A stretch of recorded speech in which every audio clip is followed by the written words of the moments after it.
የአስርቱ ሰሃቦች ታሪክ። ዑስማን ኢብኑ አፋን።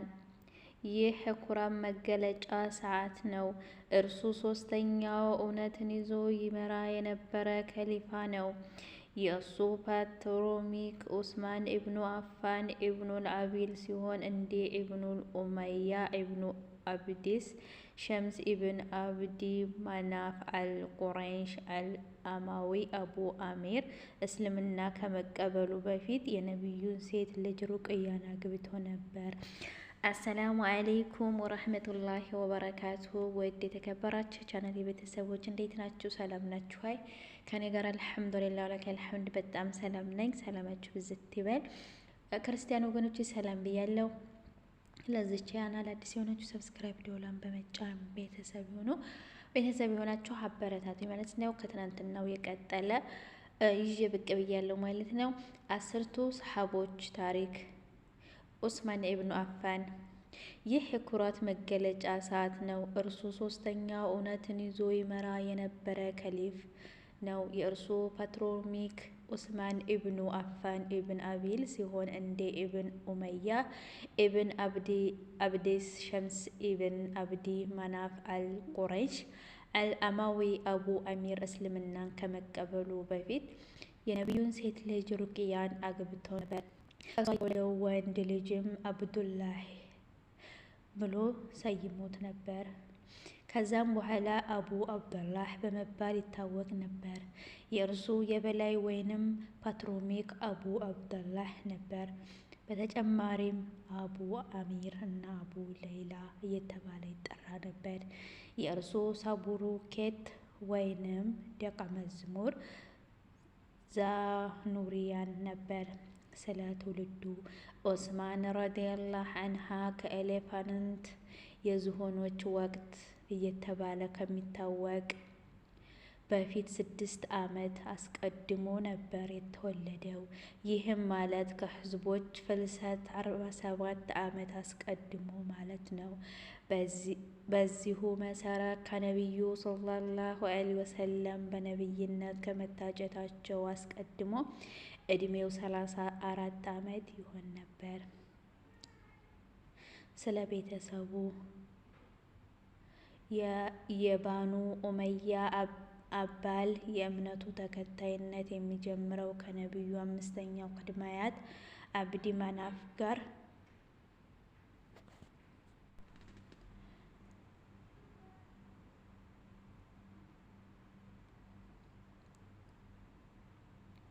እናቱ አርዋ ቢንት ሁርያዝ ቢንት ራቢያ ቢንት ሐቢብ ቢንት አብዲ ሸምስ ስትሆን የሴት ቅድመ አያቱ የነቢዩ አክስት ቢያዳ ወይንም አብዱል መጥሪብ ሴት ልጅ ነበረች።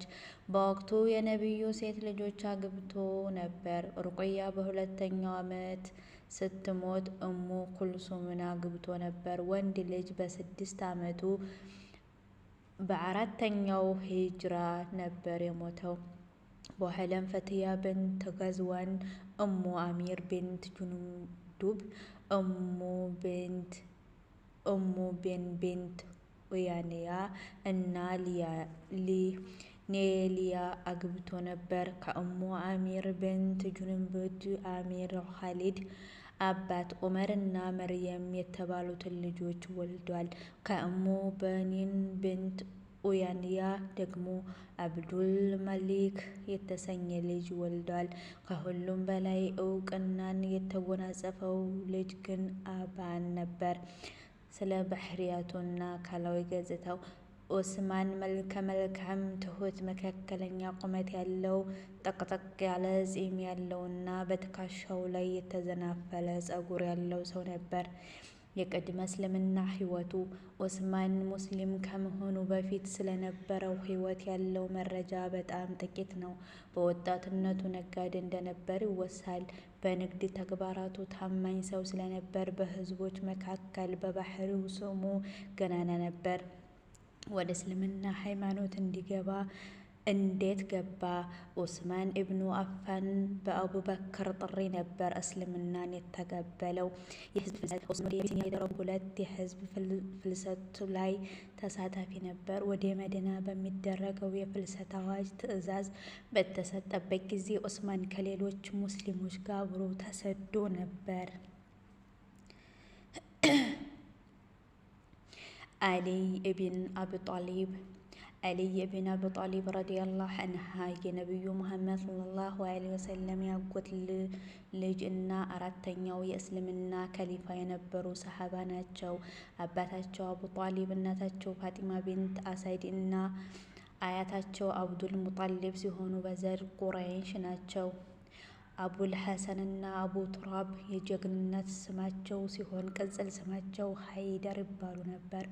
አሊይ ረዲየላሁ አንሃ የአላህ አንበሳ ተብሎም ይታወቃል። የሰላም ውጤት አሊይ ኢብን አቡ ጣሊብ ረዲየላሁ አንሃ የተወለዱት ለስደት ዓመት ሲቀረው ነበር። የአቡ ጣሊብ ነብዩ ሰለላሁ ዐለይሂ ወሰለም ናቸው።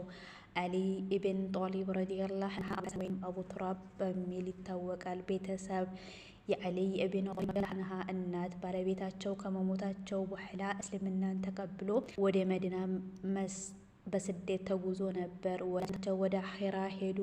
ነቢዩ ሰለላሁ ዐለይሂ ወሰለም ልብሳቸውን በመካከላቸው እንዲሆን አዘው ነበር።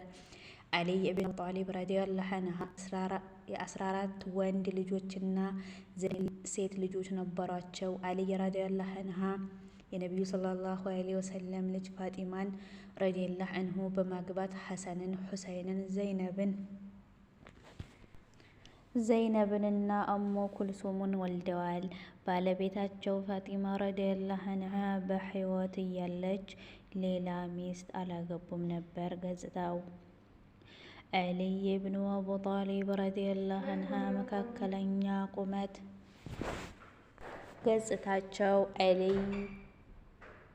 አሊይ ኢብን አቡ ጣሊብ ረዲየላሁ አንሃ መካከለኛ ቁመት፣ ጥቁር ጸጉር፣ ትላልቅ አይኖችና ጠቆር ያለ ጺምም ነበረ። ወደ እስልምና ነቢዩ ሰለላሁ ዐለይሂ ወሰለም የበኒ ሐሽምን የዘር አባላት ቤታቸው በመጋበዝ ስለ እስልምና ምንነት አስረዷቸው። እራት በልተው ከጨረሱ በኋላ የአብዱል ጣሊብ ልጆች ሆይ እኔ ለዓለም ልጆች የተላኩ በተለይ በእናንተ ላይ የተላኩ የመጨረሻው ነቢይ ነኝ። ከእናንተ መሃል ከኔ ጎን በወንድምነትና በጓደኝነት ከጎኔ ማን ነው የሚቆመው ብሎ ጠየቁ። አሊይ ኢብን ጣሊብ ረዲየላሁ አንሃ ብቻውን ብድግ ብሎ ቆመ። አጋርነታቸውን አሳያቸው። ስደት ነቢዩ ሰለላሁ ዐለይሂ ወሰለም ከመሰደዳቸው በፊት ለአሊይ ኢብን ጣሊብ ረዲየላሁ አንሃ አንዳንድ ዕቃዎችን ለባለቤቶቻቸው እንዲመልሱላቸው በአደራ መልኩ አስቀመጡ። አሊይ ኢብን ጣሊብ ረዲየላሁ አንሃ በነቢዩ ሰለላሁ ዐለይሂ ወሰለም ቤት ውስጥ በማደር ነቢዩን ሰለላሁ ዐለይሂ ወሰለም ከጠላት በማስቀመጥ ረድቷቸዋል። ነቢዩ ሰለላሁ ዐለይሂ ወሰለም ከተሰደዱ በኋላ አሊይ ኢብን ጣሊብ ረዲየላሁ አንሃ ወደ መዲና ተሰደዱ።